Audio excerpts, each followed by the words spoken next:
This story developing this morning, the battle over infrastructure continues on Capitol Hill, both sides hitting a wall over the president's two big spending proposals. Joining us live is former State Senate President Mike Haridopolos. Hey, Mike, good morning. It is always good to see you.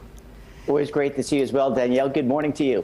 So let's talk about the deadline, right? On the $1.2 trillion infrastructure bill, it's now delayed to October 31st. Do you see this ultimately passing, Mike? Well, I do think it's ultimately going to pass, but it just shows governing is hard. Republicans learned this in the first 2 years of the Trump presidency, that you can't always get what you want.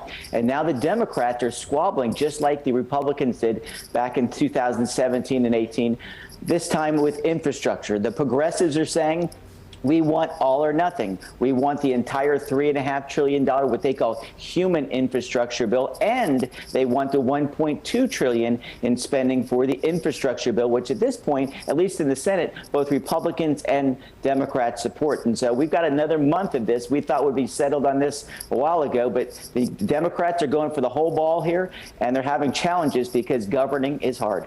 Well, let's talk about the Democratic infighting, something I know that President Biden does not want to see right within the Democratic Party. How do you think all of that is affecting them, and not just internally, but externally in terms of how the public is viewing all of this?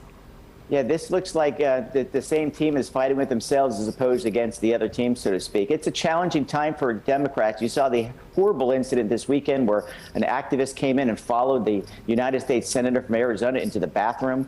You're seeing squabbling among what they call progressives. There are about 100 progressives in the House. The remainder of the Democrats we might call moderate or centrist. And remember, Joe Biden ran as a centrist, saying the progressives are too far out there. We're not going to raise your taxes. We're not going to run a big government. We're going to bring normalcy back to Washington. Well, at this point, the progressives are holding up the bill.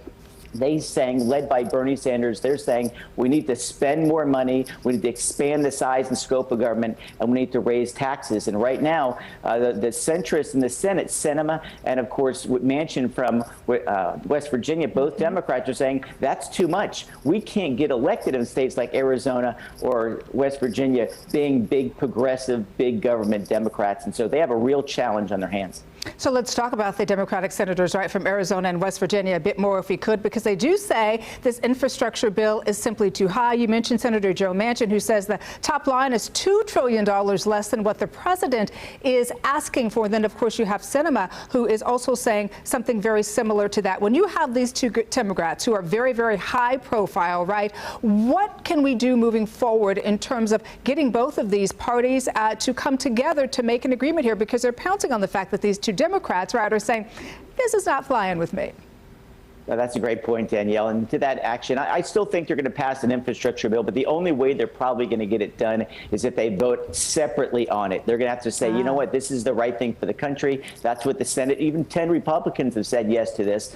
But as far as the other ones concerned, Manchin and Sinema are saying maybe $1.5 billion for some of these more social programs, the Green New Deal type things, but nowhere near the $3.5 trillion that they've been talking about before. And so I think they're going to have to take separate votes. The progressives want all or nothing. The only way they're going to get something passed is if they tone down that big $3.5 trillion bill, maybe $1.5 trillion. But even that, remember, that's a ton of money. That's almost our entire budget just a few years ago. Absolutely. All right. A former State Senate President Mike Haridopolos. Mike, thanks as always for joining us. My pleasure, Danielle. See you soon. See you soon. It is now